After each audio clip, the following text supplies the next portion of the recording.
Do you have hair that flows like a waterfall? Or a hair that is as curly as a corkscrew?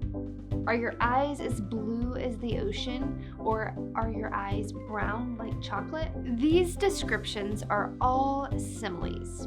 Similes that may describe you. But what are similes exactly, and how are they used? Similes are a type of figurative language. Figurative language uses figures of speech to make written and verbal communication more effective, easier to understand, and more striking. Similes are a specific type of figurative language called imagery.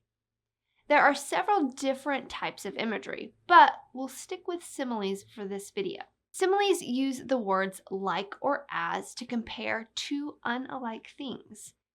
This comparison helps to bring out different qualities in the words, helping the audience to see the words in new ways. Some examples of similes used in everyday speech are, he is as strong as an ox. She can swim like a fish. The first simile uses the word as to compare a man to an ox. By comparing a man to an ox, you get the full impact of his strength. It would otherwise be flat and boring if you just said he was very strong. The second simile uses the word like to compare a woman to a fish. By doing this, you get a picture of how well she swims that a simple she's a good swimmer would not quite convey. Similes do not have to compare people to animals. There are many similes that compare a person to an object, or even one object to another. The clean tablecloth was as white as snow. The new car drove like a dream. As you can see, these items are not people or animals, but instead objects. However, these similes still use the word like or as to compare two unlike items. Having the word as appear twice in a simile can be confusing. It can be hard to tell what is being compared.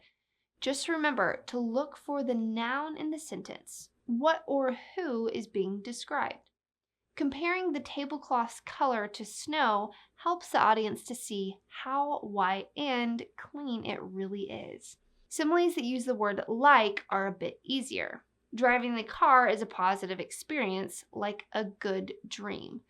That comparison can evoke thoughts of a smooth ride, a fast drive, or even the wind blowing in your hair as you cruise along the beach. Such a simple simile can bring together so many new ideas.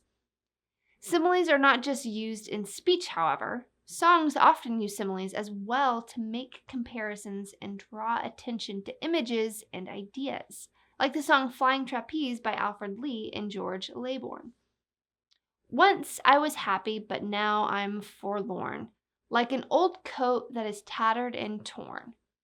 The writer of this song used the word like to compare being forlorn to an old coat. As silly as the song is, the image of the tattered and torn coat really helps to bring the depression of the singer to life.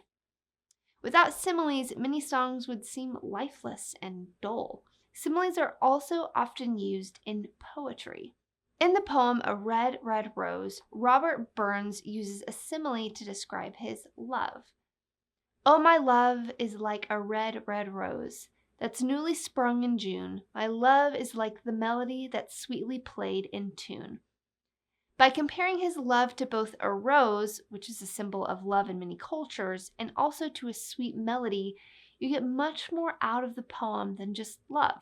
The rose gives you color, red, the sweet scent of a rose, the soft velvetiness of its petals, and maybe even the sting of the rose's thorns. Like a rose, love can be complex and much more than just pretty. Melodies in music also have connotations of their own. Played in tune gives you an indication that things are going smoothly. Novels also use similes to bring characters and settings to life. An example of this occurs in Jane Austen's book, Pride and Prejudice. The main love interest, Darcy, says, I have been used to consider poetry as the food of love.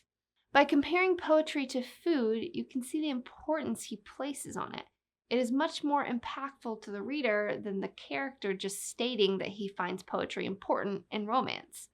This also helps to give us insight into his personality, making him a deeper, more well-rounded character. As you can see, similes help to make language more colorful and easier to understand. Similes help bring new color and life into mundane objects.